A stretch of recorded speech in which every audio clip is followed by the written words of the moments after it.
Today I'm going to talk about covert narcissism, a topic that is often misunderstood. Many people are unaware of its existence, but it can have a profound impact on your life. In this video, I'll provide you with tips on how to protect yourself and how to start beginning to heal in the face of covert narcissism. If you're new here, I'm Dr. Kate Balestrieri. I'm a licensed clinical and forensic psychologist, certified sex therapist, certified sex addiction therapist, PACT-trained couples therapist, and the founder of Modern Intimacy. If you're interested in topics around sex and relationships and mental health, don't forget to subscribe to this channel and comment below with any questions you might have for this video or future videos. And you can check out our newsletter by going to modernintimacy.com/newsletter. First, let's break down what covert narcissism is and how it can be different from overt narcissism or grandiose or malignant narcissism. So unlike these more overt or grandiose versions that grab your attention, covert narcissists operate really subtly. They are often manipulative and controlling through passive-aggressive behaviors, playing the victim, and projecting a false image of humility or a false image in general. So how can you navigate covert narcissism? The key is to educate yourself about narcissistic traits and patterns. By understanding their tactics, you can more effectively protect yourself from narcissistic manipulations. Covert narcissism and overt narcissism represent two distinct expressions of narcissistic personality traits, though they do share some core characteristics of feeling very important, being entitled, and having a lack of empathy. Here are 10 ways in which they differ. Overt narcissists tend to display their narcissistic traits very openly.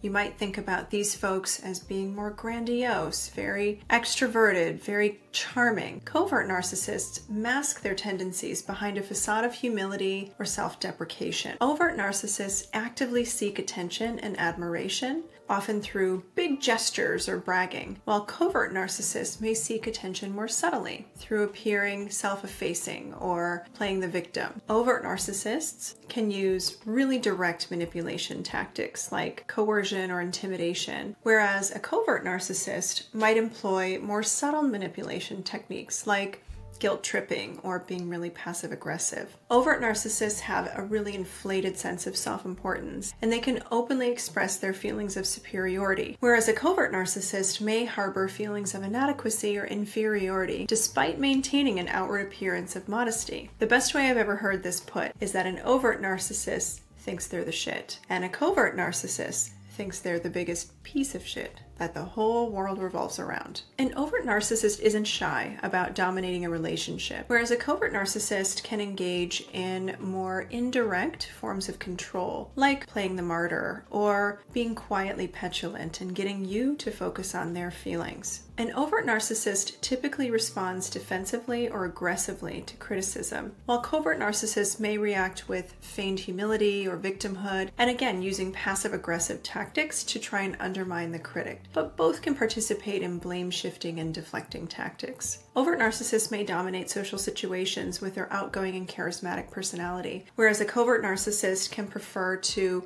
operate under the radar, manipulating social dynamics from behind the scenes. An overt narcissist can display their emotions openly and dramatically, whereas a covert narcissist might be more suppressed in their emotions or display them selectively to gain sympathy or to manipulate others into action. An overt narcissist often project an aura of invincibility, and they can be perceived sometimes as arrogant or overly confident, whereas a covert narcissist, on the other hand, might appear more vulnerable or fragile, eliciting sympathy and support from others. Another term used to describe the covert narcissist is the vulnerable narcissist for this reason. Overt narcissism is often easier to recognize due to its very loud nature, whereas covert narcissism is way more difficult to spot because people with this subtype may appear modest or humble or really shy on the surface, masking their underlying narcissistic tendencies. It's essential to note that these are just broad general tendencies, and people can exhibit a mixture of both overt and covert narcissistic traits in varying degrees. Additionally, narcissistic personality traits exist on a spectrum, and not all people who display some narcissistic traits will meet the criteria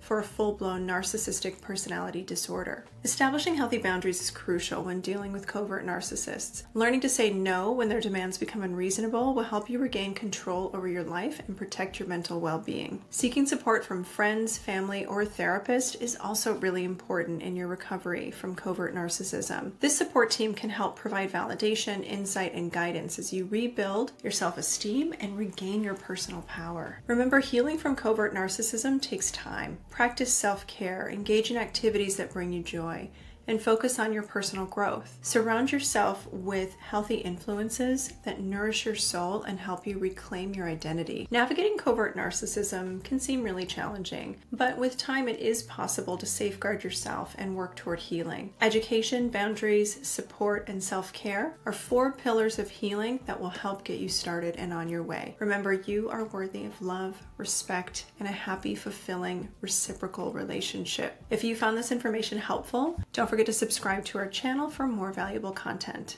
Stay strong and don't forget, you are not alone.